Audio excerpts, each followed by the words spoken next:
Friends, ये जो mid range वाले स्मार्टफोन्स वाली कंपनी है जिसके अंदर ओप्पो, शामी, रेडमी, रियलमी वगैरह आती हैं, ये बड़े जो मोबाइल फ़ोन वाली कंपनीज है जो कि फ्लैगशिप मोबाइल फ़ोन्स बनाती हैं, उनके लिए बहुत ज़्यादा एक मसला बनने वाली हैं। क्योंकि यहाँ पे अगर हम लोग बात करें तो ये आजकल हमें ऐसे मोबाइल फ़ोन्स दे रही हैं जिनके अंदर हमें जो स्पेसिफिकेशन उनकी प्राइस मिलती है उनको देख के हमें काफ़ी ज़्यादा हैरत होती है। अब यहाँ पर बात करें तो ओप्पो अपनी एक नई स्मार्टफोन की सीरीज़ स्टार्ट करने वाला है जो कि है ओप्पो K1।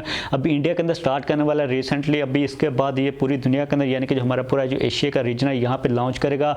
तो आज की इस वीडियो के अंदर हम लोग बात करने वाले इसी के बारे में, ओप्पो K1 के बारे में हम लोग बात करेंगे। इसके अंदर हमें क्या स्पेसिफिकेशंस मिलेंगी, पाकिस्तान के अंदर कब आएगा और पाकिस्तान के अंदर जब आएगा इसकी जो प्राइस है वो कहाँ तक हमें मिलेगी। तो वीडियो को शुरू करते हैं। वीडियो को शुरू करने से पहले अगर आपने अभी तक मेरा चैनल सब्सक्राइब नहीं किया तो नीचे सब्सक्राइब के बटन पर क्लिक करके चैनल को सब्सक्राइब कर लीजिए। मेरा नाम है नुमान अहमद और आप देख रहे हैं टेकहोज।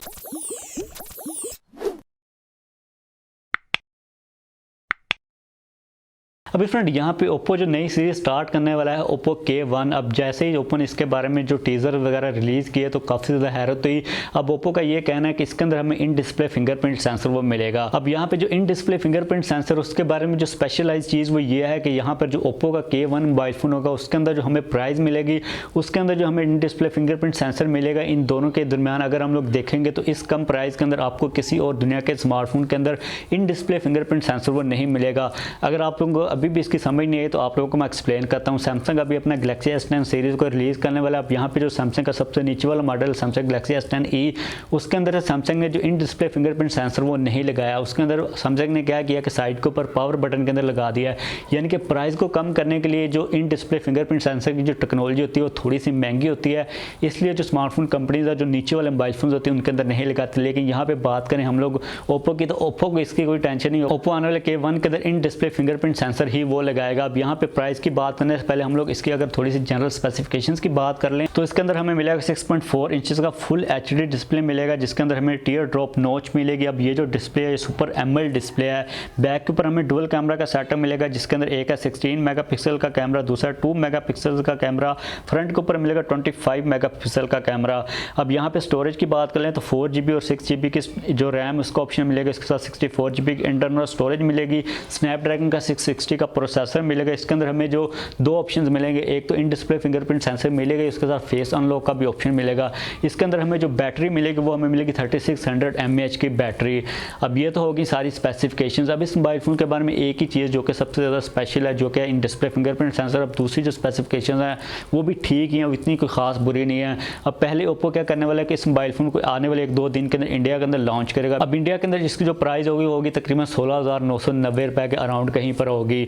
अब ये जो प्राइस है, ये जो स्पेसिफिकेशन है इंडिया के अंदर भी काफ़ी ज़्यादा अच्छी हैं। जो इन डिस्प्ले फिंगरप्रिंट्स वाला सेंसर है इसकी जो इंपॉर्टेंस मैंने आप लोगों को बताई है, इस प्राइस रेंज के अंदर आपको अभी तक जो जितनी भी स्मार्टफोन कंपनीज है किसी के अंदर भी वो देखने को नहीं मिलेगा।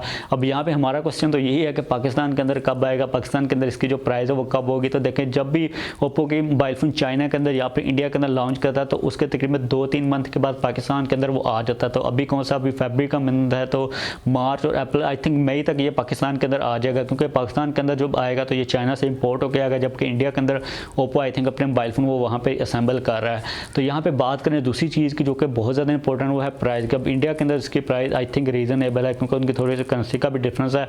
यहाँ पे पाकिस्तान के अंदर प्राइस की बात करें तो पाकिस्तान के अंदर आई थिंक इसकी जो प्राइस है वो अगर आता है तो कम से कम भी आई थिंक 40,000 के अराउंड होगी।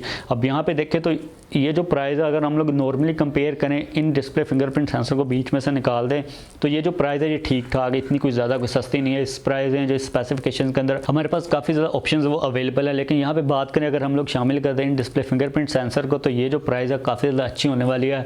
अब पाकिस्तान के अंदर सबसे बड़ा मसला आप लोगों को पता है कि जो टैक्सेस लगते हैं, कस्टम ड्यूटी लग जाता है, उसके अलावा दूसरे भी टैक्सेस होते हैं। तो पाकिस्तान के अंदर डॉलर का रेट भी ज़्यादा, तो जो प्राइस है वो थोड़ी सी ऊपर चली जाती है। लेकिन पाकिस्तान के अंदर भी जो 40,000 की या फिर 35-40,000 की रेंज के अंदर हमें मिलेगा। तो इन डिस्प्ले फिंगरप्रिंट सेंसर का अगर आप लोग फ़ैन है यानी कि आप लोगों को अच्छा लगता है तो ये एक बेस्ट ऑप्शन होने वाला है। आप देखते हैं कि पाकिस्तान के अंदर ये कब आता है, इसकी प्राइस क्या होगी। तो वीडियो को ख़त्म करते हैं। वीडियो को ख़त्म करने से पहले नीचे कमेंट्स के अंदर लाजमी बताइएगा कि आपकी क्या राय है इस मोबाइल फ़ोन के बारे में। उससे पहले इस वीडियो को लाइक और शेयर लाजमी कीजिएगा।